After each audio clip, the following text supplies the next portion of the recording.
واحدة من أغرب عمليات الخطف اللي شهدها لبنان امبارح كانت خطف 5 من العمال المصريين اللي بيشتغلوا في منطقة بلاط لبنان واتعرضوا للاختطاف على إيد مجهولين.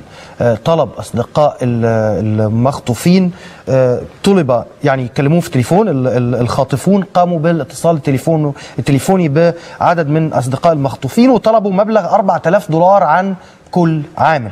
طبعا واضح بشكل كبير انه الناس دي احوالها متواضعه جدا، حتى اصدقائهم يعني $4000 طلبوا من العامل، وده مبلغ كبير بالنسبه للناس اللي شغاله.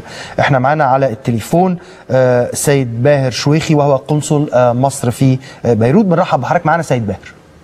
مساء الخير، اهلا وسهلا بيكم. اهلا بحضرتك. محتاجين نعرف تفاصيل اكتر في الحقيقه عن اللي حصل في حادث اختطاف العمال المصريين. هو انا بس في البدايه عندي خبر صار لاهالي المخطوفين. هم اولا 3 مش 5، وتم العثور عليهم النهارده اليوم في سوريا.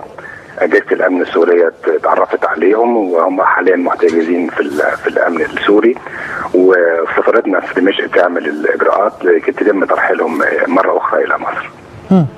بس تم العثور عليهم ازاي يا فندم في سوريا؟ تم العثور عليهم، هم المعلومات اللي عندنا لغايه دلوقتي ان هم تم العثور عليهم داخلين بطريقه غير شرعيه وليس مخطوفين. يعني ما كانش في جهه قامت بخطفهم او اشخاص، يعني هم اللي كانوا سايب.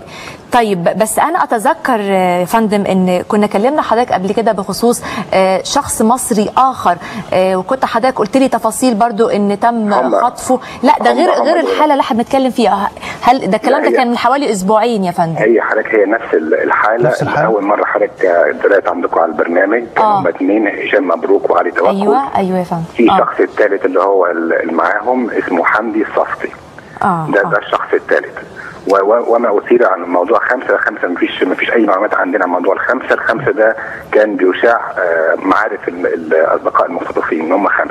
طيب بس المتبلغ بيهم هم 3 فقط. طيب بعد العثور عليهم وإن هم كانوا داخلين سوريا بشكل غير شرعي، إيه الإجراءات اللي بتتم؟ يعني هل تم الإفراج عنهم من قبل السلطات السورية ولا هيخضعوا حاليا سفارتنا في دمشق بتعمل إجراءات بتشوف مع الأمن السوري إيه الخلفيات اللي توافقوا على اساسها، وان شاء الله هيتم ابلاغنا بيها في القريب العاجل. نشكر حضرتك يا فندم سيادة السفير باهر شويخي قنصلنا العام في بيروت. شكرا لحضرتك.